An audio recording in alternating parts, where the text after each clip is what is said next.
কোন কোন পশু দ্বারা কোরবানি করা জায়েজ? কোরবানির গোশত কতদিন ফ্রিজে রেখে খাওয়া যাবে? 7 নামে কোরবানি দেওয়া যাবে কিনা? কি কি কাজ করলে কোরবানি অর্থহীন হয়ে যেতে পারে? আরাফার দিনে বিশেষ আমল সমূহ জানতে চাই। কোন কোন পশু দ্বারা কোরবানি করা জায়েজ? কোন কোন পশু দ্বারা কোরবানি করা জায়েজ ভাই? এটার উত্তর হলো, কোরবানি করা যাবে ওঁট দিয়ে, যদি ওঁটের বয়স হয় 5 বছর। কয় বছর? 5 বছর বয়সী ওঁট। আর গরু দিয়ে কোরবানি করা যাবে, মহিষ দিয়েও করা যাবে, যদি গরু মহিষের বয়স হয় 2 বছর। আর ছাগল দিয়ে, ভেড়া এবং দুম্বা দিয়ে কোরবানি করা যাবে যদি এগুলোর বয়স হয় 1 বছর। তাহলে তিন ক্যাটাগরির পশু, ওট আর গরু মহিষ এবং ছাগল ভেড়া দুম্বা, এই 3 ক্যাটাগরির পশু দিয়ে কোরবানি করা জায়েজ আছে। এবং এছাড়া অন্যান্য যেগুলো আছে, বন্য জন্তু অথবা অন্যান্য হালাল পশু, হাঁস মোরগ, এগুলা কোনোটা দিয়ে কোরবানি করা জায়েজ নাই। কোরবানি শুধুমাত্র ওইটা দিয়ে কোরবানি করা জায়েজ আছে, 3 ক্যাটাগরির পশু। কোরবানির গোশত কতদিন ফ্রিজে রেখে খাওয়া যাবে? কোরবানির গোশত কতদিন ফ্রিজে রেখে খেতে পারবেন? ভাইরা আমার, এটার কোনো লিমিটেশন নাই। এটা নির্ভর করবে আপনার রুচির উপরে। এটা নির্ভর করবে যে আপনি কতদিন রেখে নিজে খেতে চাচ্ছেন বা এটা কতদিন ভালো থাকে তার উপরে। অনেকে খুব বেশি দিন গোশত ফ্রিজে রেখে, মাছ ফ্রিজে রেখে খেতে পছন্দ করেন না। ভাইরা আমার, কোরবানির গোশত যেহেতু আল্লাহকে আমি দিয়ে দিয়েছি, এটা আসলে আমার কিনা গোশতের মতো না। অতএব এখানে আমি যেটুকু পাই ওইটুকুই আমার জন্য বেশি, এই মানসিকতা থাকলে তাহলে গোশতের মধ্যে লাভ লস আর হিসাব করার মানসিকতা আমাদের থাকবে না। কোরবানির পশুর গোশত বেশিরভাগই দান করে দিবেন। আপনি 3 ভাগের 1 ভাগ দান করলেন, 1 ভাগ আত্মীয় স্বজনকে খাওয়ালেন, আরেক ভাগ আপনি রেখে দিলেন। এটা হলো মুস্তাহাব, কিন্তু এটা জরুরি না। কেউ যদি বেশিরভাগও রেখে দেয় তার কোরবানি হয়ে যাবে। উদ্দেশ্য যদি আল্লাহকে খুশি করা হয়, গোশতটা যদি মূল উদ্দেশ্য না হয়। কারোর উদ্দেশ্য হতে পারে যে আমি রেখে দিয়ে পরে আস্তে আস্তে আল্লাহর হস্তে মানুষকে দিব, গরিব দুঃখীদেরকে রান্না করে খাওয়াবো, নিজেরাও খাবো, তো আলহামদুলিল্লাহ তিনি রাখতে পারেন। এটা কোনো লিমিটেশন নাই যে কোরবানি গোশত এতদিনে বেশি রাখা যায় না, এমন কোনো কথা নাই। 7 নামে কোরবানি দেওয়া যাবে কিনা? কোরবানি 7 নামে দিবেন কিনা? ভাইরা আমার, কোরবানি মূলত আল্লাহর নামে হবে, এটা আমাদের বলার ভুল। আমরা বলি 7 নামে কোরবানি, আসলে 7 নামে না, 7 জনের তরফ থেকে, 7 ব্যক্তির তরফ থেকে কোরবানি হয়। 7 ব্যক্তির পক্ষ থেকে কোরবানি হতে পারে। গরুতে, ওটে সর্বোচ্চ 7টা ভাগ হতে পারে, 7-এর নিচে হতে পারে, উপরে হতে পারে না। আবার ভগ্নাংশ হবে না, অর্থাৎ 1 ভাগ 2 জনে মিলে নিলে হবে না। বুঝে আসছে কথা? 3 ভাগ হতে পারে, 2 ভাগ হতে পারে, 7 ভাগ সর্বোচ্চ হতে পারে। 7 ব্যক্তির পক্ষ থেকে কোরবানি যথেষ্ট হবে। গরু এবং ওটে, মহিষে, এগুলোতে যথেষ্ট হবে। পরিষ্কার নবী করিম সাল্লাল্লাহু আলাইহি ওয়াসাল্লামের হাদিস রয়েছে। আজকাল অনেক আলেমরা এটা নিয়ে, বা কোন আলেমরা এটা নিয়ে মত পার্থক্য করেন, দুর্ভাগ্যজনক সেটা। এটা নিয়ে সংখ্যাগরিষ্ঠ ইমামদের দ্বিমত নাই। আরব আজম কোন দেশে সংখ্যাগরিষ্ঠ আলেমদের কোনো দ্বিমত নাই যে গরু, ওট এগুলো 7 ব্যক্তির তরফ থেকে যথেষ্ট হবে। কি কি কাজ করলে কোরবানি অর্থহীন হয়ে যেতে পারে? কোরবানি অর্থহীন হয়ে যাওয়ার জন্য সবচেয়ে বড় যে কাজটি হতে পারে সেটা হলো লৌকিকতার কারণে বা আল্লাহর সন্তুষ্টি অর্জন ছাড়া অন্য কোনো কারণে যদি কোরবানি হয়, তাহলে সেই কোরবানিটা অর্থহীন হয়ে যেতে পারে। কোরবানিটার সওয়াব পাওয়া থেকে আমরা বঞ্চিত হতে পারি। আল্লাহর কাছে এর কোনো বিনিময় আমাদের নাও থাকতে পারে যদি আমাদের এখলাস না থাকে। কোরবানিতে এখলাস খুব কমই থাকে। কোরবানিকে ঘিরে যদি আপনি বলেন সবচেয়ে বড় সতর্ক থাকার জায়গাটা কোনটা, তো আমি বলবো নিয়তকে খালিস করা। অন্য অনেক ইবাদত আছে, নামাজের ক্ষেত্রে আমরা আল্লাহর জন্য নামাজ পড়ি, সেখানে আসলে এখলাসের অভাব এত বেশি থাকে না। কোরবানির মধ্যে এখলাসের অভাব যত বেশি থাকে। মূলত কোরবানি এমন একটা ইবাদত যেখানে আল্লাহর উদ্দেশ্যে আমি পশু জবাই করছি, আবার পশুর গোশতটা আমার ঘরে তুলছি, অর্থাৎ ফিডব্যাকটা আমি পাচ্ছি। এরকম জায়গা যেখানে অর্থনৈতিক বা আর্থিক ইবাদত, সে আর্থিক ইবাদতের ফিডব্যাক বা উপকারিতা যদি আমরা নিজেরা পাই, সেখানে এখলাস ধরে রাখাটা আসলে কঠিন হয়। কোরবানিটা সেরকম একটা ইবাদত। এই জন্য আমি কোরবানি কেন করছি এটা আগে ক্লিয়ার করতে হবে। আল্লাহ বলেছেন লা ইয়ানালাল্লাহু লুহুমুহা ওয়ালা দিমাউহা ওয়ালাকিন ইয়ানালুহু আত-তাকওয়া মিনকুম। কোরবানির পশুর গোশত, রক্ত কিছুই আল্লাহর কাছে যায় না। যেই চেতনা থেকে, যেই তাকওয়ার সুপ্ত চেতনা থেকে আমরা কোরবানি করি, সেটা আল্লাহর কাছে ঠিকই যায়। সো এখলাসটা এনশিওর করতে হবে, না হলে কোরবানি অর্থহীন হয়ে যেতে পারে। অনেকে আছেন প্রতি বছর কোরবানি করি, এবছর যদি না করি ছেলেমেয়েরা কার মুখের দিকে চেয়ে থাকবে, তাহলে এটা সামাজিক মর্যাদা রক্ষার কোরবানি হলো, আল্লাহর উদ্দেশ্যে না। অনেকে হয়তো মনে করেন যে আমরা প্রতি বছর গরু কোরবানি দেই, এবছর টাকা নাই, ধার করে হলো দিতে হবে। কেন? কারণ আমাদের মুখ থাকবে না, মান সম্মান থাকবে না যদি ছাগল দেই, মানুষ মনে করবে গরিব হয়ে গেছি। এই যে মানুষ কি মনে করবে সেই চিন্তা থেকে আমি গরু কোরবানি করলাম, অর্থহীন হয়ে যেতে পারে কোরবানি। ঠিক একইভাবে নতুন আত্মীয় হয়েছে, অন্যান্যবার কোরবানি করি বা না করি, এইবার তো করতেই হবে, মেয়ে বিয়ে দিয়েছি, বিয়ের বাড়ির মেহমানরা আসবে, তারা জানবে, এইবার কোরবানি না দিলে তো মুখ থাকে না। কোরবানি আমার উপরে আবশ্যক হয় না, তারপরে আমি কোরবানি করতেছি কেন? ব্যয়কে দেখানোর জন্য। এখলাস নষ্ট হয়ে গেল। অনেকে আছেন যে কোরবানির মূল উদ্দেশ্য হলো ফ্রেশ গোশত সংগ্রহ করা, এই সামাজিক মর্যাদা ইত্যাদি, এগুলোর কারণে কোরবানি সবচেয়ে বেশি অর্থহীন হয়ে যায়। এই জন্য কোরবানিকে সবচেয়ে বেশি আমাদের রিয়া বা লৌকিকতা থেকে মুক্ত রাখার চেষ্টা করতে হবে। আল্লাহ আমাদের তৌফিক দান করুন। দ্বিতীয়ত, হারাম অর্থ দিয়ে যদি কোরবানি করেন তাহলে সেটা অর্থহীন হয়ে যেতে পারে। আপনি দেখবেন কোরবানির ইবাদতটাতে এক অদ্ভুত দৃশ্য আমাদের দেশে দেখা যায়। যারা যত বেশি প্র্যাকটিসিং, তাদের কোরবানির পশুর সাইজ সাধারণত তত কম থাকে। আর যারা যত বেশি নামাজ কালাম কম পড়ে, ইসলাম থেকে যত দূরে, তাদের কোরবানির পশুর সাইজ তুলনামূলকভাবে তত বড় হয়। অদ্ভুত না ব্যাপারটা? আপনি ঢাকা শহরে ঘুরে ঘুরে দেখবেন যে গুলশান, ধানমন্ডি, বনানী, বড়লোকদের এরিয়াগুলোতে এক একজনের গ্যারেজের ভিতরে আপনার বিভিন্ন নামের গরু, কালাচান, সুলতান, ধলাচান, লালচান, এক একটা গরু 3 লাখ, 4 লাখ, 5 লাখ, 7 লাখ, 10 লাখ টাকা দামের 2-3টা গরু। হয়তো অনেক এলাকা আছে যে একটা পাড়া মহল্লাতেও এত টাকা খরচ করে সবাই কোরবানি করার সুযোগ হয় না। যাই দেখেন ওই বাড়িতে যারা থাকে তাদের নামাজ নাই, কালাম নাই, ইবাদত নাই, বন্দেগী নাই, কোরবানির বেলায় মাশাআল্লাহ 4টা-5টা আছে, কারণ এটাতে বেটাগিরি জাহির করা যায়। আর যদি নির্বাচন সামনে থাকে তাহলে তো কোনো কথাই নেই, তাহলে এবার 10টা গরু, 20টা গরু, 30টা গরু। তো এগুলো বেশিরভাগ ক্ষেত্রে হারাম উপার্জন থেকে হয়, বিশেষ করে যাদের মধ্যে আল্লাহর ভয় না থাকে। তো হারাম উপার্জন থেকে যদি কোরবানির পশু করা হয়, জবাই করা হয়, বা ওই যে লৌকিকতার কারণে মানুষ দেখানোর জন্য, বাহবা পাওয়ার জন্য যদি কোরবানি হয়, তাহলে সেই কোরবানি কি হয়ে যাবে? অর্থহীন হয়ে যেতে পারে। তৃতীয়ত যে বিষয়টা আমাদের খেয়াল করা দরকার সেটা হলো কোরবানির পশুর জবাই করে তার গোশত খাওয়া আল্লাহ তাআলা আমাদের জন্য হালাল করেছেন, কিন্তু এর মানে এই না যে পশুর প্রতি কোনো অমানবিক আচরণ করা যাবে। পশুর প্রতি অমানবিক আচরণ করলেও কোরবানি অর্থহীন হয়ে যেতে পারে। এখন বলতে পারেন পশুর প্রতি কেউ কেউ অমানবিক আচরণ করে? উত্তর হলো হ্যাঁ, করে। কিভাবে করে? অনেকে আছেন পশু কিনে আনার পর যথাযথভাবে যত্ন আত্তি করে না, নিয়মতান্ত্রিক ভাবে খাওয়ায় না। কারণ জবাই করে ফেলবো, দরকার কি খাওয়ানোর?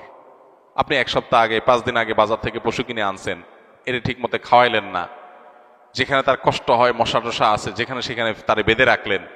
মিনিমাম যত্ন আত্মি যতটুকু দরকার, পশু হলেও তার ভিতরে প্রাণ আছে, সে প্রাণী। সো প্রাণী হিসাবে তাকে যতটুকু যত্ন করা দরকার সেটা না করে জবাই তো করে ফেলবো, দরকার কি আর কেয়ার করা? তাকে আপনি অহেতুক কষ্ট দিলেন, তাহলে এটা আপনার কোরবানিকে অর্থহীন করতে পারে। নবী সাল্লাল্লাহু আলাইহি ওয়াসাল্লাম বলেছেন, ইন্নাল্লাহা কাতাবাল ইহসানা আলা কুল্লি শাই। আল্লাহ প্রত্যেকটা বস্তুর প্রতি ইহসান করা, অনুগ্রহ করাকে আবশ্যক করে দিয়েছেন, ফরজ করে দিয়েছেন। প্রতিটা বস্তুর প্রতি কি করতে হবে? ইহসান করতে হবে। এই ইহসানের মানসিকতা আমাদের যদি না থাকে, তাহলে পশুর প্রতি যদি আপনি ইহসান না করেন, তাহলে আল্লাহর কাছে জবাবদিহি করা লাগতে পারে। আমরা যারা পশু কিনে আনি, নিজেরা জবাই করি, জবাই করার সময় কিছু অমানবিক আচরণ হয়। যেমন দেখা যায় জবাই করার পর কসাইরা বিশেষ করে চাকু দিয়ে গলায় খোঁচায়। এই গলায় খোঁচানোর পরে, খোঁচানোর কারণে দেখা যায় যে স্বাভাবিকভাবে রক্ত প্রবাহ হয়ে, রক্ত বের হয়ে যে মৃত্যু হতো, সেটা না হয়ে একটা পশু মারা যাচ্ছে অনেক সময় স্পাইনাল কর্ডে আঘাত করার কারণে। তো এই যে খোঁচাখুচি করে পশু মারলেন, অনেক সময় পশু খাওয়াটা পর্যন্ত হারাম হয়ে যেতে পারে যদি এরকম খোঁচাখুচি হয়। এই জন্য জবাইয়ের পরে ছেড়ে দিতে হবে, তার প্রাণ বাইর হওয়ার জন্য স্বাভাবিকভাবে। খোঁচাখুচি করা যাবে না চাকু দিয়ে। অনেক সময় দেখা যায় কসাইরা পশুর এখনো পুরো প্রাণ বের হয় নাই, এখনো মারা যায় নাই, রগ কাটা শুরু করেছে, চামড়া ছেলা শুরু করে দিয়েছে, নাড়াচাড়া এখনো করছে। এটা অমানবিক, তার প্রাণটা বের হওয়ার জন্য অপেক্ষা করতে হবে। নবী সাল্লাল্লাহু আলাইহি ওয়াসাল্লাম পরিষ্কারভাবে বলেছেন, তোমরা চাকু ভালো করে ধার দিবে। কেন? কারণ ধার দিলে পশু তাড়াতাড়ি জবাই হয়ে যাবে, অহেতুক তাকে খোঁচাখুচি করে কষ্ট দেওয়া লাগবে না। আমরা দেখা যায় নিজেরা হয়তো পশুর প্রতি অনেকে যত্ন করি, মায়া করি, কিন্তু পশুটা যে আপনার বিক্রেতার কাছ থেকে আপনি কিনে এনেছেন, এই পশু প্রতি সে হয়তো কোনো অমানবিক কাজ করেছে, যদিও তার দায়টা আপনার উপর আসবে না, কিন্তু সামাজিকভাবে আমাদের সবার উপরে এই দায়টা চলে আসে। আমরা জানি পশু পরিবহন থেকে নিয়ে পশু বাজারজাত করা থেকে নিয়ে জবে পর্যন্ত ধাপে ধাপে পশুর প্রতি চরম অমানবিক আচরণ এদেশে করা হয়। পরিবহনে হয়, আপনারা জানেন, একটা ট্রাকে ধরা যাক যে 15টা গরু উঠানো যাবে, সেখানে 20টা গরু উঠানো হলো, 5টা গরু বেশি উঠানো হলো, তাতে পড়তা বেশি হয়ে যায়, খরচ কম পড়ে, ব্যবসাটা একটু বেশি হয়ে যায়। কিন্তু 5টা গরু বেশি উঠানোর কারণে কি হয়, ওই পশু যেগুলোকে উঠানো হয়েছে সেগুলোকে এমন গাদাগাদি করে দাঁড় করানো হয় যে তাদের গায়ে শরীরে রীতিমতো ঘা হয়ে যায়, এবং মাঝখান দিয়ে এমন ভাবে বাঁশ বেঁধে দেওয়া হয় যাতে কোনোভাবে বসতে না পারে। 10 ঘন্টা, 15 ঘন্টা, 20 ঘন্টা পর্যন্ত অনেক সময় সিরিয়ালে জ্যামে ট্রাকগুলো, পিকআপগুলো আটকা পড়ে থাকে, এবং 20 ঘন্টা ধরে তাদেরকে এভাবে এমন ভাবে বাঁশ বেঁধে দেওয়া হয় যাতে করে কোনোভাবে বসতে না পারে। ছাগল দোকানে আপনারা দেখবেন, ঢাকায় যে সমস্ত আপনার ছোট ছোট ছাগল বিক্রির জায়গাগুলো আছে, দোকানগুলো আছে, সেগুলো দেখবেন গলায় রশি বেঁধে এমন ভাবে ঝুলায় রাখা হয় যে হয়তো 1-1.5 ফিট বা আরো কম রশি রাখা হয়, এবং যাতে কোনোভাবে ছাগল বসতে না পারে, কারণ বসলে তো ক্রেতা দেখতে পাবে না। ক্রেতা যাতে সাইজ দেখতে পারে সেজন্য তাকে দাঁড় করিয়ে রাখা হয়। সে দাঁড় করানোটা কখন থেকে নিয়ে, ওই যে সকাল 7টা বা 6টা ফজরের পর পর পশুর দোকান খুলে তখন থেকে নিয়ে একদম রাত 8টা-9টা পর্যন্ত, এই পুরো সময় 12 ঘন্টা, 14 ঘন্টা, 16 ঘন্টা আপনি এইভাবে ঝুলায় রাখতেছেন একটা জীবন্ত পশুকে। অমানবিক আচরণ। এরপরে বাজারজাতকরণের সময় আমরা জানি পেটের মধ্যে হাওয়া দিয়ে ফুলানো হয়, পানি অতিরিক্ত জোর করে জবরদস্তি পান করে তারপরে ফুলানো হয়। এগুলো সব অমানবিক আচরণ। এগুলো আমাদের কোরবানির যে আসল রূহ এবং প্রাণ সেটাকে নষ্ট করতে পারে। এগুলোর দায় অবশ্য কোরবানিকারীর উপর আসবে না, কিন্তু কোরবানিকারীর দায়িত্ব আছে এগুলোর ব্যাপারে সামাজিক সচেতনতায় সামিল হওয়া। সর্বশেষ যে পয়েন্টটা বলবো সেটা হলো, আমাদের কোরবানির পশুর যে বর্জ্য ময়লা আছে, এগুলো যদি পরিষ্কার করার দায়িত্ব কোরবানি কারক হিসাবে আমরা নিজের কাঁধে না নেই, আমাদের কোরবানিটা অর্থহীন হয়ে যেতে পারে। আমি কোরবানি করছি সওয়াবের জন্য, কিন্তু আমার কোরবানির কারণে যদি মানুষের কষ্ট হয়, সমাজের মানুষ বিপদে পড়ে, মানুষ অসুস্থ হয়, তাহলে সওয়াবের পরিবর্তে আমার কি হতে পারে? গুনাহ হতে পারে। আপনি কোরবানির পশু এনেছেন, এবার কোরবানির পশুর যে গোবর, তার পেশাব, বিষ্ঠা, এগুলো পুরো এলাকাকে ময়লা দিয়ে ভরে ফেলেছে, দুর্গন্ধে ছেয়ে গেছে। আপনি কোরবানিকারী, আপনার দায়িত্ব এগুলোকে পরিষ্কার করে যথাস্থানে ফেলে দেওয়া এবং মানুষের যেন কষ্ট না হয় সেদিকটা খেয়াল করা। পেশাব করেছে, পানি দিয়ে তাড়াতাড়ি করে ধুয়ে ড্রেনে এটাকে ফেলে দেওয়া, এবং ড্রেনে যাতে আবার প্রবাহটা ঠিক থাকে সেজন্য আপনি ভূমিকা রাখা, এটা আপনার কর্তব্য। গোবরগুলো নিয়ে আপনি ড্রেনে ফেলে দিলেন, তাহলে ড্রেনে জলাবদ্ধতা তৈরি হবে, পানি প্রবাহ বন্ধ হয়ে যাবে, এবং সেটার কারণে সেই বদ্ধ পানিতে মশা তৈরি হবে, ডেঙ্গু তৈরি হবে। সেখান থেকে মানুষ, এখন ডেঙ্গুর সিজন শুরু হয়েছে, গতকালকে না যেন আজকে পত্রিকা দেখলাম যে এবার মৌসুমের শুরুতেই ডেঙ্গুর প্রকোপ ভয়াবহ। হয়তো এখান থেকে যে মশা তৈরি হয়েছে এটা কোনো মানুষকে কামড় দিবে, সে মানুষটা অসুস্থ হয়ে হসপিটালে ভর্তি হয়ে হয়তো মারা যাবে, লাখ লাখ টাকা খরচ হবে, আইসিইউতে যাবে, আপনি হয়তো জানানো আপনি কোরবানি করে চলে গেছেন। এই জন্য আমাদের কোরবানির পশুর বিষ্ঠা, ময়লা, বর্জ্য এগুলোকে পরিষ্কার করা, যথাস্থানে ফেলা, যেখানে সেখানে না ফেলা, এবং ড্রেন অন্যান্য জায়গায় মানুষের রাস্তাঘাটের আশেপাশে চলাফেরার জায়গায় ফেলে মানুষের কষ্টের কারণ যেন না হয় সেটা লক্ষ্য করা আমাদের কর্তব্য। যদি না করি তাহলে এই কোরবানি অর্থহীন হয়ে যেতে পারে। ভাইরা আমার, প্রতি বছর এই বিষয়টাতে আমরা সচেতনতা সৃষ্টি করার চেষ্টা করি। কোরবানি হোক পবিত্র, আমাদের দেশও থাকুক পরিচ্ছন্ন, আমাদের পরিবেশটাও ভালো থাকুক, এই স্লোগানটা আমাদের মাথায় রাখতে হবে। কোরবানি করার পরে অনেক সময় দেখা যায় কোরবানি পশুর রক্ত রাস্তায় বেয়ে পড়ে গেছে, মাটির রাস্তায় শুকিয়ে গেছে, আমি ভালো করে পানি ঢালি নাই, দায় সারা একটু পানি ঢেলে চলে গেলাম, তাহলে এই রক্তটা শুকানোর পরে দুর্গন্ধ হবে, মানুষ আশেপাশ দিয়ে যাবে, নাকে হাত দিয়ে যেতে হবে, কষ্ট হবে, দিলের বদদোয়া মানুষের আপনি পেতে থাকবেন। তো কোরবানি করে কি লাভ? আল্লাহর বান্দাদের কষ্ট দিয়ে তো আল্লাহকে আপনি খুশি করতে পারবেন না। কোরবানি পশুর জবে করার পর অনেকে বুড়ি পছন্দ করেন, বুড়ি খাওয়া হালাল, কেউ চাইলে পছন্দ করলে খেতে পারে পরিষ্কার করে। এখন বুড়ির যে ময়লা সেগুলো আপনি রাস্তার পাশে কোন একটা খালে ফেলে দিয়ে চলে গেলেন, কারোর খেতে ফেলে দিয়ে চলে গেলেন, রাস্তার ধারে ফেলে দিয়ে চলে গেলেন। এবার 1 সপ্তাহ, 10 দিন, 15 দিন, 20 দিন, অনেক সময় 1 মাস বা আরো বেশি সময় পর্যন্ত এগুলোর গন্ধে আশপাশে মানুষ বসবাস করা কঠিন হয়, পথচারীদের কষ্ট হয়। তো এগুলো সবগুলোই কিন্তু আমাদের কোরবানিকে অর্থহীন করে ফেলতে পারে। অতএব আমাদের উচিত হবে যে আমাদের কোরবানির পশু ময়লা বর্জ্য এগুলোকে গর্তে ফেলে দিয়ে মাটি চাপা দিয়ে সুন্দর করে সেটাকে দাফন করে দেওয়া, যাতে কোনোভাবে মানুষের কষ্টের কারণ না হয়। আল্লাহ রাব্বুল আলামিন আল্লাহকে সন্তুষ্ট করার মতো করে কোরবানি আমাদেরকে নিবেদন করার তৌফিক দান করুন। কোরবানি যেখানে ত্যাগের কথা বলে, সেখানে যদি আমরা মানুষকে কষ্ট দেই, তাহলে এটা সওয়াবের পরিবর্তে কোনো কোনো ক্ষেত্রে গুনাহের কারণ হতে পারে। কোরবানি আসলেই এক শ্রেণীর মানুষ অতি মানবিক হয়ে ওঠে, যাদের সকাল দুপুর রাত কোনো বেলাই আসলে গোশত ছাড়া চলে না, যাদের বার্গারে মুরগি বা গরুর গোশত থাকতে হয়, যাদের চিকেন ফ্রাইয়ে মুরগি জবে করতে হয়, যাদের সকালের নাস্তায়ও অনেক সময় গোশত থাকে, সেই মানুষগুলো কোরবানির সময় পশু জবে হলে একটা প্রাণীর প্রাণ চলে যাচ্ছে এটা নিয়ে তাদের মায়া হয়। তাদের বার্গার চাবানোর সময় তাদের সে কথাটা মনে হয় না। এই জিনিসটা একেবারেই অনেক পুরাতন। আমাদের দেশে প্রতি বছর কোরবানি আসলে এই জিনিসটা আমাদের চোখে পড়ে। এই মানুষগুলোর জবাব দেওয়ার তো প্রয়োজন হয় না। কোরবানির সমালোচনাকারীরা যখন বার্গার খায় তখন তার বার্গারই তার জবাব দেয়, তারা যখন বিরিয়ানি খায় তখন তার বিরিয়ানির গোশতের টুকরাই তার জবাব দেয়। এই পৃথিবীতে মানবতার ভেগদারি মানুষগুলোর বেশিরভাগ ক্ষেত্রেই ভণ্ড এবং মুনাফিক এবং প্রতারক। এটা আপনি চোখ কান খুললে দেখতে পাবেন। আমাদের দেশে দেখবেন অতি সুশীল, অতি মানবতাবাদী, অতি অধিকার কপচানো মানুষগুলো, তারা দেখবেন সবচেয়ে বেশি অমানুষ এবং সবচেয়ে বেশি অমানবিক কার্যক্রমের সমর্থক। আপনি দেখবেন মুসলমানদের রক্ত নিয়ে যদি হোলি খেলা হয় তারপরও তারা চুপ থাকবে, কিন্তু মুসলমান ছাড়া অন্য কারোর চুন থেকে পান থেকে চুন খসলেই তারা সেখানে গেলে গেলে রব তোলে। তো এই মানুষগুলোর কথাকে বিশেষভাবে আমল দেওয়ার বিশেষ কোনো প্রয়োজন নাই। কোরবানি এটা শুধুমাত্র ইবাদতই না, এর মাধ্যমে শুধুমাত্র আমাদের আল্লাহর সন্তুষ্টি লাভের সুযোগ হয় সেটাই না, এর মাধ্যমে আমাদের আরো বিপুল পরিমাণ উপকারিতা হয়। আমাদের অর্থনৈতিক উপকারিতার কথা যদি আমরা শুধু চিন্তা করি, তাহলে 2022 সালে বাংলাদেশে 99,50,763টা পশু কোরবানি হয়েছে। 99,50,763টা পশু কোরবানি হয়েছে 2022 সালে। 2023-এ কোরবানি হয়েছে 1,41,812টা এবং 2024 সালে অর্থাৎ গত বছর কোরবানি হয়েছে 1,04,08,918টা।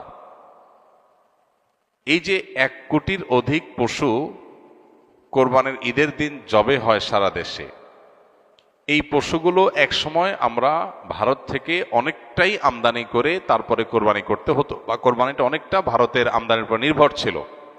কিন্তু আপনারা জানেন গেল কয়েক বছর ধরে, এমনকি এবছরও আমরা ইতিমধ্যে পত্রপত্রিকা দেখেছি যে আমাদের দেশে 1 কোটি পশু কোরবানি করার জন্য 1 কোটি পশু বাংলাদেশে প্রস্তুত আছে, আমদানির উপর নির্ভর করতে হবে না। এই যে পশু উৎপাদন, এই যে কৃষি বিপ্লব, কোরবানি যদি না থাকতো তাহলে দেশে এই প্রতি কোরবানিতে 1 কোটির অধিক পশু কোরবানি করার জন্য এই পশু উৎপাদন করা, এটা আসলে এদেশে হয়ে উঠতো না।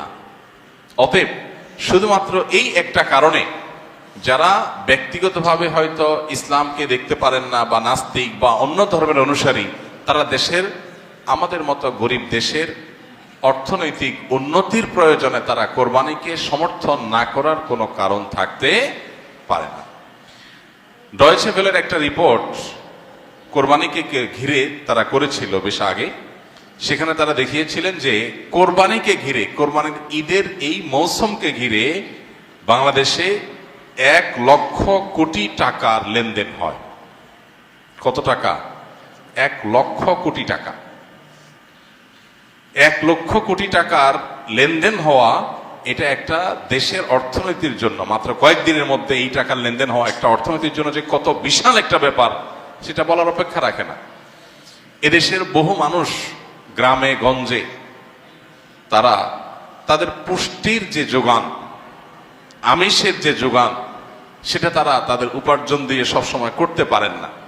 কোরবানির সময় তারা যে গোশতগুলো পান এটা দিয়ে সপ্তাহ 10 দিন 20 দিন 1 মাস পর্যন্ত অনেকে তাদের ফ্যামিলির বাচ্চা কাচ্চাদেরকে সাথে নিয়ে একটু একটু করে খেতে পারেন। গর্ভধারণকারিণী মা থেকে নিয়ে শুরু করে একেবারে সর্বস্তরের মানুষের শরীরে বেঁচে থাকার জন্য যে আমিষের প্রয়োজন, সুস্থ থাকার জন্য যে পরিমাণ আমিষের প্রয়োজন সেটা অনেকে জোগাড় করতে পারেন না। এই কোরবানি সারা দেশের ধনী গরিব সবার বাসায় আমিষের ব্যবস্থা করে। এটা না হলে বহু গরিব মানুষ সারা বছরে তারা আমিষের দেখাও হয়তো অনেকে সেভাবে পেত না। দ্বিতীয়ত, চামড়া শিল্প। গতকালকে সম্ভবত পত্রিকায় দেখেছি যে সম্ভবত বাণিজ্য উপদেষ্টার বরাতে এটা নিউজ হয়েছে যে কয়েক লক্ষ মেট্রিক টন লবণ সরকার মাদ্রাসাগুলোকে দিতে চায় চামড়া সংরক্ষণ করবার জন্য। চামড়া শিল্প, এই চামড়া শিল্প দিয়ে একটা দেশ অনেক দূর এগিয়ে যেতে পারে এটা যথাযথ ব্যবস্থাপনার মাধ্যমে। 1 কোটি পশু যদি কোরবানি হয় মাত্র ঈদের একটা দিনে বা 2-3 দিনে, তাহলে সেক্ষেত্রে এই 1 কোটি পশুর চামড়া দিয়ে কত কিছু না করা সম্ভব শুধু এটার সঠিক ব্যবস্থাপনা করা গেলে। ইতালি সহ পৃথিবীর অনেক উন্নত দেশ আছে যাদের অর্থনীতির অনেক বড় একটা চালিকা শক্তি হলো তাদের জুতা শিল্প, চামড়া শিল্প। তো সেটার একটা বিরাট সম্ভাবনার দুয়ার উন্মোচন করে এই কোরবানি। তৃতীয়ত, কোরবানিকে ঘিরে এই যে 1 লক্ষ কোটি টাকার লেনদেন হয়, এটা শুধু পশু কেনা বেচার ব্যাপার না, এর সঙ্গে খড় যারা কেনা বেচা করে পশুর খাদ্য হিসাবে, শহরের মানুষ খড় কিনতো না সারা বছর, কিন্তু এই উপলক্ষে অনেক অসহায় গরিব সাধারণ মানুষ, অনেক বেকার যুবকরা খড় কিনে সেটা বিক্রি করে বা খড় সংগ্রহ করে সেটা বিক্রি করে, তাদের উপার্জন হয়। এবং এর সাথে ভুসি, খৈল, এমন মৌসুমী বিভিন্ন ব্যবসা হয়। প্রত্যেকটা পাড়া মহল্লাতে ছোট ছোট যুবকরা, বিভিন্ন যুবকরা ছোট ছোট উদ্যোগ নিয়ে ছোট ছোট পরিসরে তারা দেখা যায় যে কয়েকটা পশু কিনে তারা একটা কোরবানির ছোট হাট করছে বা সেটা কেনাবেচা করছে এবং এর ফলশ্রুতিতে তাদের একটা উপার্জনের মাধ্যম হয়ে যাচ্ছে। ঠিক একইভাবে গোশত কাটার জন্য আপনার কামার যারা, এই কামারদের সারা বছরে সবচেয়ে বেশি ব্যবসা হয়, সবচেয়ে বেশি কেনাবেচা হয়, কাজ পায় তারা কোরবানির মৌসুমে। কারণ দাও, ছুরি, বটি, ধামা এগুলো সবগুলো ধার দেওয়া, তৈরি করার একটা বিরাট মহড়া পড়ে যায় কোরবানির ঈদকে ঘিরে। তাহলে এর সাথে শত শত হাজার হাজার কামারের পরিবারের অর্থনৈতিক বিষয় জড়িয়ে আছে, উপার্জন এখানে জড়িয়ে আছে। এর পাশাপাশি গোশত কাটার জন্য যে কাঠের গুঁড়ি দরকার হয়, হাজার হাজার লক্ষ লক্ষ টুকরা গুঁড়ি তৈরি হয়, এর সাথে আপনার সমিলের শ্রমিকদের আয় জড়িত আছে, তাদের উপার্জন জড়িত আছে। এভাবে যদি আমরা একটু খেয়াল করি তাহলে দেখব যে শত শত হাজারো আইটেমের আপনার উপকারিতা, সুফল এটা কোরবানি থেকে আমরা পাই। অতএব আমরা যদি একটু খেয়াল করে দেখবো এভাবে বহুবিধ উপকারিতা কোরবানির মাধ্যমে আমরা পেয়ে থাকি। বিধায় কোরবানির এই ইবাদতটিকে মুসলমান হিসাবে আমরা এটাকে ইবাদত হিসাবেই দেখব। এর পাশাপাশি ইবাদতের বাইরেও এটা আমাদের জাতীয় অর্থনীতিতে যে কত বড় একটা ভূমিকা রাখে সেটা বোঝার জন্য আসলে খুব বেশি পণ্ডিত হওয়ার প্রয়োজন নেই। একটু চোখ কান খুলে তাকালে আমরা যে কেউই সাদা চোখেও বুঝতে পারবো। অতএব কোরবানির বিরোধিতা করা এটা মূলত জাস্ট মুসলমানদের বিরোধিতা করার যে অন্ধ আপনার প্রবণতা আছে, মুসলমানদের বিরোধিতা করার যে একটা প্রবণতা আছে সেখান থেকে এটা হয়েছে। এর বাইরে এর পেছনে কোনো যৌক্তিকতা নেই এবং তাদের জবাব আমাদের মনে হয় না যে খুব বেশি দেওয়ার দরকার আছে। অতএব কোরবানির ইবাদত যত বেশি সম্পাদন হবে, যত বেশি এটা বাস্তবায়ন হবে, তত বেশি আমরা অর্থনৈতিকভাবে এগিয়ে যাব, তত বেশি এর সুফল সমাজ ভোগ করতে থাকবে ইনশাআল্লাহ। আরাফার দিনে বিশেষ আমল সমূহ জানতে চাই। আরাফার দিনে একদিকে হাজী সাহেবদের জন্য আমল, আরেকটা হলো যারা আরাফার ময়দানে নাই তাদের জন্য আমল। যারা হাজী সাহেবরা আরাফার ময়দানে অবস্থান করছেন তাদের জন্য ওই দিনের সবচেয়ে শ্রেষ্ঠ আমল হলো লা ইলাহা ইল্লাল্লাহ ওয়াহদাহু লা শারীকা লাহু লাহুল মুলকু ওয়া লাহুল হামদ ওয়া হুয়া আলা কুল্লি শাইইন কাদির। এটা মহব্বতের সাথে অর্থ বুঝে ধীরে ধীরে বারবার করে পড়তে থাকা, এটা হলো সবচেয়ে বেশি প্রয়োজনীয় কাজ। কেন? কারণ নবী করিম সাল্লাল্লাহু আলাইহি ওয়াসাল্লাম বলেছেন যে খায়রুদ দুআ দুআ ইয়াউমি আরাফা, আরাফাত দিনের দোয়া হলো শ্রেষ্ঠ দোয়া। ওয়া খায়রু মা কুলতু আনা ওয়ান নাবিয়্যুনা মিন ক্বাবলি, নবীজি বলেছেন আমি আর আমার পূর্বের যত নবী রাসূল এসেছেন সবাই যত দোয়া আল্লাহর কাছে করেছে এর মধ্যে সবচেয়ে উত্তম হলো এটা, লা ইলাহা ইল্লাল্লাহু ওয়াহদাহু লা শারীকা লাহু লাহুল মুলকু ওয়া লাহুল হামদু ওয়া হুয়া আলা কুল্লি শাইইন কাদির। আল্লাহ ছাড়া সত্যিকারের কোনো মাবুদ নাই, লা ইলাহা ইল্লাল্লাহ ওয়াহদাহু লা শারীকা লাহু, তিনি একক এবং তার কোনো শরীক নাই। লাহুল মুলক ওয়া লাহুল হামদ, রাজত্ব এবং প্রশংসার অধিকারী একমাত্র তিনি। ওয়া হুয়া আলা কুল্লি শাইইন কাদির, তিনি সবকিছু করতে সক্ষম। বাহ্যিক দৃষ্টিকোণ থেকে এই বাক্যগুলোর মধ্যে কোনো প্রার্থনা নাই, তাহলে এগুলোকে দোয়া বলা হচ্ছে কেন, সেটা নিয়ে অনেক আলাপ আছে এবং মুহাদ্দিসিন ইকরাম একমত যে এইগুলো দোয়া। এখানে আল্লাহ রাব্বুল আলামিনের কাছে পরোক্ষভাবে নিজের চাওয়াকে পেশ করা হচ্ছে, আল্লাহর শক্তিমত্তার কথা জাহির করে আল্লাহর কাছে নিজের সবকিছুই নিবেদন করা হচ্ছে পরোক্ষভাবে, এটাও দোয়াই। তো এটা হলো আরাফার ময়দানে যারা হাজির অবস্থান করবেন তারা সবচেয়ে বেশি পড়বেন। অনেক উলামা ইকরাম অবশ্য বলেন যে এই দোয়া অর্থাৎ লা ইলাহা ইল্লাল্লাহু ওয়াহদাহু লা শারীকা লাহু লাহুল মুলকু ওয়া লাহুল হামদু ওয়া আলা কুল্লি শাইইন কাদির, আরাফার দিনে, আরাফার বাইরে যারা পৃথিবীর বিভিন্ন প্রান্তে গায়রে হাজি যারা আছি তারাও পড়তে পারেন, বরং আরাফার দিনে তাদের এটা পড়া উচিত এবং এ ব্যাপারে অনেকে রেকমেন্ড করেন। তাহলে একটা কারণে পেলাম লা ইলাহা ইল্লাল্লাহু ওয়াহদাহু লা শারীকা লাহু এটা পড়া, এবং আরাফাতের দোয়াকে সবচেয়ে শ্রেষ্ঠ দোয়া বলা হয়েছে। এই জন্য হাজী সাহেবরা বিশেষ করে যারা সেখানে অবস্থান করছেন ওই দিন একবারে সূর্য ডুবা পর্যন্ত, যোহর থেকে নিয়ে সূর্য ডুবা পর্যন্ত পুরো সময়টা দোয়ার ভিতরে ডুবে থাকা, এটা হলো সবচেয়ে বড় কাজ।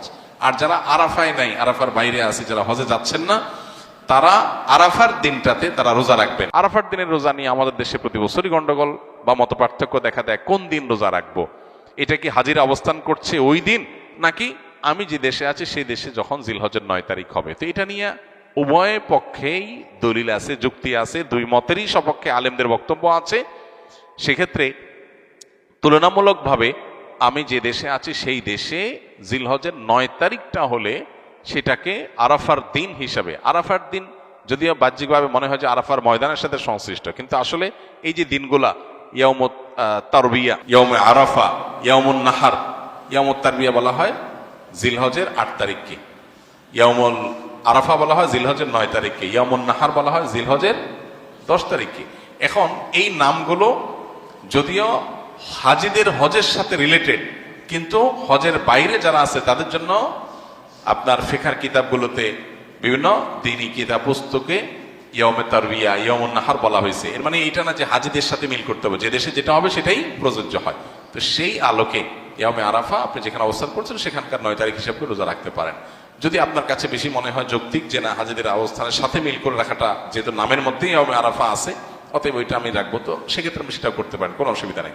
কোন কোন রেওয়ায়েতের আলোকে জিলহজের প্রথম ৯ দিনের প্রত্যেক দিন রোজা রাখা উচিত, কারণ মামিন আইয়ামিন আল আমালুস সালিহু ফিহিন্না আহাব্বুলিল্লাহ মিন হাযিহিল আইয়াম, বুখারীর হাদিস রয়েছে। এই দশকটাতে এমনি নেকামল করা উচিত, অতএব নফল রোজা আপনি প্রথম সবগুলো দিন রাখতে পারেন, তাহলে আর কোনো ইখতিলাফের ঊর্ধ্বে এমনিই উঠে গেলেন। অতএব আরাফার দিনে আরাফাতের বাইরে যারা আছেন তারা রোজা রাখবেন, আর আরাফাতে যারা আছেন তারা কি করবেন, ওই যে লা ইলাহা ইল্লাল্লাহু ওয়াহদাহু লা শারীকা লাহু বেশি বেশি পড়বেন, আর বেশি বেশি আল্লাহর কাছে দোয়া করবেন। দোয়াটা অবশ্য আমরা আরাফাতে যারা নাই তারাও করতে পারি। দাড়ি কতটুকু রাখা শরীয়ত সম্মত? যাদের দাড়ি কম গজায় তাদের ক্ষেত্রে শরীয়তের বিধান কি? দাড়ি এটাকে লম্বা করতে হবে, আফুল্লুহা আর খুল্লুহা, নবী সাল্লাল্লাহু আলাইহি সাল্লামের নির্দেশ, তোমরা দাড়িকে ছেড়ে দাও, লম্বা করো। এখন যাদের দাড়ি গজাই কম তাদের সওয়াব যে কম হবে তা না। আমরা অনেকে মনে করি দাড়ি যত লম্বা হয় সওয়াব মনে হয় তত বেশি হয়, না, ব্যাপারটা সেরকম না। কারো দাড়ি অনেক ছোট হয়, দাড়ি যদি ছোট হলে সওয়াব কম হয়, তাহলে মালয়েশিয়ান ইন্দোনেশিয়া মানুষদের দাড়ি সওয়াবই থাকবে না, বেচারা দাড়ি একটু বড়ই হয় না। আমার দেশে অনেকের আছে যে সামান্য অল্প অল্প দাড়ি, তো দাড়ি অল্প হোক আর বেশি হোক, আমার যা আছে আমি সেটাই রেখে দিছি, আমি কাটি নাই, এর মাধ্যমে আল্লাহ তাআলার কাছে আমি সওয়াব পাবো, এটাই সুন্নাহ পালন হয়ে যাবে, ওয়াজিব আদায় হয়ে যাবে। নামাজে অনেক সময় রাকাত ভুলে গেলে করণীয় কি? অনেক সময় 3 রাকাত করলাম নাকি 4 রাকাত ঠিক মনে থাকে না। নামাজে রাকাত সংখ্যা নিয়ে যদি আমাদের সমস্যা হয়, এই সমস্যা তো প্রায় হয়, তাই না? আজকাল যে পরিমাণ দুনিয়ার ধান্দা, নামাজের রাকাতের হিসাব মনে থাকে না। তো রাকাত সংখ্যা নিয়ে যদি আমার ঝামেলা হয়, মনে না থাকে, তাহলে আমি কি করব? আমি দেখব যে আমার কোনটার দিকে প্রবল ধারণা জাগে। 3 রাকাত আর 4 রাকাত দুইটা নিয়ে সন্দেহ হচ্ছে, আমার বেশিরভাগ মনে হচ্ছে 4 রাকাত, তাহলে আলহামদুলিল্লাহ 4 রাকাতই আমি ধরে নিব।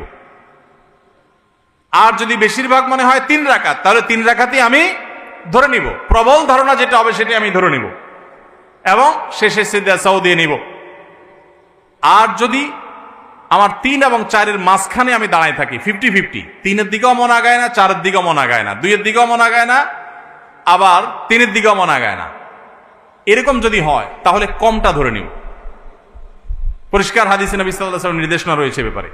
যেমন 3 আর 4 নিয়ে যদি ডাউট হয় এবং 50-50 থাকেন, মাঝখানে দাঁড়ায় আছেন, কোনো দিকে মন টানে না, তাহলে আপনি 3 ধরে নেবেন। 3 ধরে নামাজ শেষ করবেন, শেষে সিজদা সাও দিয়ে দিবেন, বাস নামাজ হয়ে যাবে ইনশাআল্লাহ। ফজরের নামাজের সময় দেরি হলে, অর্থাৎ যদি দেখা গেল সূর্য উদয় হইতেছে, এরপর কি কাজা নামাজ পড়বো নাকি ফজর নামাজ স্বাভাবিক নিয়মে পড়বো? সূর্য উঠছে এরকম অবস্থা নামাজ পড়া জায়েজ নাই, হারাম। সূর্য যখন উঠে, যদি আপনি ফজর নামাজ পড়তে পারেন নাই, কোনোদিন হঠাৎ হয়ে গেছে, অ্যালার্ম বাজছে, খবর নাই, এত বেশি ঘুম আসছে, কালে ভদ্রে হতে পারে, ডেইলি এরকম হলে জায়েজ হবে না, গুনাহগার হবেন। হঠাৎ হয়েছে একদিন, অনেকদিন পরে হতে পারে, এরকম যদি হয় সূর্য উঠে গেছে, এদিকে আপনার ফজর নামাজ পড়া হয় নাই, তাহলে আপনি সূর্য উঠতেছে ওই টাইমে নামাজ পড়বেন না। তাহলে কি করবেন? সূর্য উঠার 15-20 মিনিট পর অপেক্ষা করে তারপরে ফজর নামাজ আপনি আদায় করবেন। সমাজে কিছু মানুষ বিপদে পড়ে এনজিও গুলো থেকে লোন নিয়ে বিদেশে যায়, জায়গা ক্রয় করে অথবা ঘরবাড়ি করে, এক্ষেত্রে করণীয় কি? এনজিও গুলো 14% হারে সুদের টাকা দেয়। সুদের টাকা কি 14% হারে দিছে না 2% হারে দিছে, এটা মুখ্য না। আমরা যখন বাইরে যাই, বিশেষ করে উন্নত দেশগুলোতে যাই, তখন বাংলাদেশি প্রবাসী ভাইরা জিজ্ঞাসা করে, ভাই এখানে হাউস লোনের জন্য ব্যাংকগুলো থেকে এত কম নামমাত্র সুদের টাকা দেয় যে বলার মতো না, এই লোভ ছাড়া যায় না, একেবারে লোন দেয় নামমাত্র মূল্যে, একদম ফাও বলতে গেলে। তো সেটা জায়েজ হবে কিনা? উত্তর একই, সুদ আল্লাহর জমিনে সবচেয়ে ভয়াবহ হারাম। সুদের চাইতে ভয়াবহ হারাম আর কোনোটা নাই। অন্য কোনো হারাম খেলে আল্লাহর সঙ্গে, আল্লাহ রসুলের সাথে যুদ্ধের সামিল না। সুদের ভয়াবহতা এত বেশি, সুদের কারবার করার আল্লাহ রসুলের সাথে যুদ্ধের ঘোষণা দেওয়ার সামিল। এই জন্য ভাইরা, বিদেশি এনজিও গুলো বা দেশি অনেক এনজিও আছে যারা গ্রামে গ্রামে সুদি লোন দেওয়ার জন্য তারা হন্যে হয়ে মানুষ খোঁজে, আছে না নাই? কিস্তিতে টাকা দেওয়ার জন্য হন্যে হয়ে থাকে। আপনারা একটা জিনিস খেয়াল করবেন, আপনার অন্য কোনো বিপদে তাদেরকে পাবেন না, কোনো বিপদে তাদেরকে পাবেন না। আপনার ছেলেটা অসুস্থ, তারা আপনার ছেলেটাকে নিয়ে সেবা করে চিকিৎসা করায় দিছে কোনো স্বার্থ ছাড়া, এগুলো নর্মালি খুব একটা পাবেন না। কিন্তু দেখবেন তারা কিস্তিতে লোন দেওয়ার জন্য পিছিয়ে পিছিয়ে ঘুরে, কারণ এরা জেনে হোক আর না জেনে হোক শয়তানের দোসরের ভূমিকায় অবতীর্ণ হয়েছে। এই সুদের জাল গোটা পৃথিবীতে বিছানো হয়ে গেছে, গোটা পৃথিবীর অর্থনীতি দাঁড়িয়ে আছে সুদের উপরে। আমরা বক্তব্য দিচ্ছি কিন্তু আমরা জানি যে আমাদের আষ্টে পৃষ্ঠে সুদ আমাদেরকে ঘিরে আছে। কিন্তু ভাইরা আমার, ঠান্ডা মাথায় জেনে শুনে বিদেশ যাওয়ার জন্য হোক, ঘরবাড়ি করার জন্য হোক, ব্যবসা সম্প্রসারণের জন্য হোক, সুদের কারবারে কোনো মুসলমান জড়াতে পারে না, এটা হারাম। আল্লাহ তাআলা আমাদের এই হারাম থেকে বেঁচে থাকার তৌফিক দান করুন। সুদের টাকা দিয়া অনেক কিছু করে ফেলতে পারেন, কিন্তু সুখের মালিক আল্লাহ তাআলা, তিনি আল্লাহ তাআলা আপনাকে এই হারাম দিয়ে কখনো আরাম দিবেন না। এজন্য সুদকে না বলার মতো ইমান শক্তি থাকতে হবে। অভ্যাস করানোর জন্য কাউকে নফল ইবাদতের জন্য চাপ প্রয়োগ করা জায়েজ আছে কিনা? নফল ইবাদতের জন্য সাধারণ অবস্থাতে চাপ প্রয়োগ করা জায়েজ নাই, কিন্তু অধীনস্থ লোকজন, নিজের ঘরের লোকজন, তাদেরকে মৃদু চাপ দেয়া যেতে পারে, যেটা জুলুমের পর্যায়ে যাবে না। সেটা হলো দাবির জায়গা থেকে, সেটা শেখানোর জন্য, অভ্যাস করানোর জন্য অধীনস্থ নিজের পরিবারের সদস্য এরকম লোকদেরকে। তাও চাপ বলতে যেটা বুঝায় যে জবরদস্তি করলেন, কষ্ট হলো তাকে করালেন, এটা করা জায়েজ নাই, কারণ এটা ফরজ ইবাদত না। নবী করিম সাল্লাল্লাহু আলাইহি সাল্লাম রমজানের শেষ দশকে পরিবারের লোকদেরকে ঘুম থেকে ডেকে তুলতেন ইবাদতের জন্য, নফল ইবাদতের জন্য। তো এই টাইপের পরিবারকে আপনি আহ্বান করতে পারেন, এটা কিছুটা জোরাজুরি বলা যেতে পারে বাহ্যিক অর্থে। কিন্তু চাপ প্রয়োগ বলতে জুলুম যদি বুঝায় বা জবরদস্তি যদি বুঝায়, তো অভ্যাসের জন্য জবরদস্তি করানো জায়েজ নেই, কারণ বিষয়টা নফল। পিরিয়ড অবস্থায় মুখস্থ সূরা বা কোরআনে কারীম থেকে তেলাওয়াত করা যাবে কিনা? পিরিয়ড অবস্থায় কোরআন তেলাওয়াত করার ব্যাপারে জমহুর বা সংখ্যাগরিষ্ঠ ইমামদের মত হলো মা বোনরা পিরিয়ড অবস্থায় কোরআন তেলাওয়াত করবেন না। তারা কোরআন তেলাওয়াত শুনতে পারেন, তারা ইসলামিক বই পুস্তক পড়তে পারেন, তারা অন্যান্য দিনী বই তাফসীর গ্রন্থ, হাদিস গ্রন্থ পড়তে পারেন, দোয়া দুরূদ জিকির আজকার সব করতে পারেন, কিন্তু কোরআন তেলাওয়াত তারা করবেন না, কোরআন স্পর্শ করবেন না। এটা হলো জমহুর এবং সংখ্যাগরিষ্ঠ ইমামদের মত। আমার বাবা একজন ব্যবসায়ী, তিনি ব্যবসায় হারাম করেন। আমি ঠান্ডা মাথায় অনেক করে বুঝিয়েছি, এর কারণে আমাকে দোকান থেকে বের করে দিয়েছেন। এখন এই ব্যবসার টাকা কি আমি খেতে পারবো? আমার জন্য কি হারাম হবে? পুরো ব্যবসাটা যদি হারাম হয় এবং হারামের উপরে দাঁড়ায় থাকে, তাহলে আপনি নিজে যেহেতু দোকানদারি করতেছেন, তার মানে নিজে কিছু করতে পারবেন, তাহলে আপনার জন্য জায়েজ নাই। আপনি প্রাপ্তবয়স্ক হলে আপনার বিকল্প উপার্জনের পথ আপনাকে খুঁজে বের করতে হবে। আপনি টিউশনি করে হোক, অন্য জায়গায় চাকরি করে হোক, নিজের হালাল উপার্জন করবেন। হারাম সম্পূর্ণ হারাম হলে সেটার উপর নির্ভর করতে পারেন না। হ্যাঁ, দুই একটা আইটেম হারাম আছে, ম্যাক্সিমাম হালাল, এরকম যদি হয় তাহলে সেক্ষেত্রে আপনার জন্য এটা সম্পূর্ণ হারাম হবে না।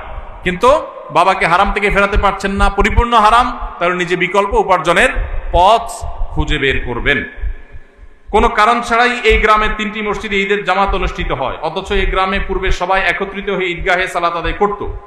এ নিয়ে গ্রামের মানুষের মধ্যে বৈষম্য, মতপার্থক্য দেখা দেয়। ফলে গ্রামের মানুষ একে অন্যের উপর রাগ, ক্ষোভের সৃষ্টি হয়। ভাইরা আমার, একই গ্রামে 3টা ঈদের নামাজ হয়, 3টা মসজিদে ঈদের নামাজ হয়। আগে সব মসজিদের মুসল্লিরা মিলে একটা ঈদগাহে নামাজ পড়তেন। অবশ্যই আগেরটা অধিকতর উত্তম ছিল, এখন যেটা হয় সেটা উত্তম নয়। ঈদ এটা নিয়ম হলো মাঠে হবে, মসজিদে হবে না। কোনো কারণ ছাড়া মসজিদে ঈদের নামাজ আদায় করা এটা সুন্নাহর খেলাফ, মাকরুহ। ভাইরা আমার, নবী করিম সাল্লাল্লাহু আলাইহি সাল্লাম ঈদের নামাজ পড়ার জন্য মাঠে বের হয়ে যেতেন। আজ শহর তো শহর, গ্রামে মাঠ আছে, ঘাট আছে, চাইলেই অনেক সময় মাঠে নামাজ পড়া যায়, খোলা মাঠে নামাজ পড়া যায়, কিন্তু ওই মসজিদে নামাজ পড়েন। ঈদের আনন্দটাই তো মাঠে ময়দানে যাওয়ার মাধ্যমে। প্রত্যেক মসজিদে মসজিদে ঈদের নামাজ পড়া এটা কোনো উত্তম কাজ না। উত্তম হলো কয়েক মসজিদের মানুষ একত্র হয়ে একটা উন্মুক্ত জায়গায় নামাজ পড়বে, এটাই হলো সুন্নাত। ওইটা সুন্নাত না। মসজিদে মসজিদে ঈদের নামাজ পড়া এটা কি না? সুন্নাত না। অতএব আপনাদের এলাকাতে আগে যেটা হতো সেটা সুন্নাত, আবার যদি আপনারা সেটা প্রতিষ্ঠা করতে পারেন ভালো হয়। ভাইরা আমার, কেন মসজিদে মসজিদে ঈদের নামাজ হয়? কারণ কি? কারণ একেবারে পরিষ্কার। কারণ হলো সব মসজিদের কমিটির লোকজন তারা সবাই নেতা হতে চায়, কেউ কাউকে মানতে রাজি না। আরেক ঈদগাহে যদি যে নামাজ পড়ি তাহলে তো আমাদের ইজ্জত থাকবে না, তাহলে তো আমাদের সম্মান থাকবে না, মুখ থাকবে না। এই কারণে অনেকে দেখা যায় যে তারা নিজেরা সভাপতি, সেক্রেটারি, নিজেরা মোড়লগিরি, মাতবরগিরি করবে, এই জন্য নিজের মসজিদে জামাত শুরু করে দেয়। মোড়ল মাতবরগিরি করার যদি উদ্দেশ্য হয় তাহলে এটা কিসের ইবাদত? ইবাদত যদি নবী করিম সাল্লাল্লাহু আলাইহি সাল্লামের আনুগত্যের নাম হয় তাহলে আপনার মসজিদে নয়, বরং সেটা মাঠে হবে। প্রত্যেক মসজিদ না, কয়েক মসজিদের মানুষ মিলে ঈদের নামাজ হবে। দেখুন, ইসলামের নামাজের ব্যবস্থাপনাটা এত সুন্দর। 5 ওয়াক্ত নামাজ পাঞ্জেগানা মসজিদে হবে। প্রত্যেক এলাকার ছোট ছোট ঘর বাড়ির, ছোট বড় ঘর বাড়ির লোকেরা তারা দিনে 5 বার একত্র হবে, কুশল বিনিময় হবে, একজন একজনের হাল পুরসি করবে। এটা একটা সৌন্দর্য। আবার জুমার নামাজ, জুমা মানেই হলো একত্র করে, যে অনেকগুলো পাঞ্জেগানা মসজিদের মুসল্লিদেরকে একত্র করবে জুমার নামাজ। আবার ঈদের নামাজ হলো অনেকগুলো জুমার নামাজের মুসল্লিকে একত্র করবে, আরো বড় পরিসরে হবে, সেটা হলো ঈদের নামাজ। আর আরাফাতের ময়দান হলো গোটা বিশ্বের মুসলমানদেরকে একত্র করবে, সেটা আরো বড় পরিসরে। এটাই হলো নামাজের সৌন্দর্য। এই চেইনটা ইসলাম দিয়েছে, কিন্তু আমরা সেটাকে নষ্ট করে ফেলেছি। এই জন্য আপনাদের গ্রামে যারা 3টা মসজিদে বিভক্ত হয়েছেন তারা আবার একটা ঈদগাহে একত্র হন। আল্লাহ আপনাদেরকে সুন্নতের উপর আসার তৌফিক দান করুন।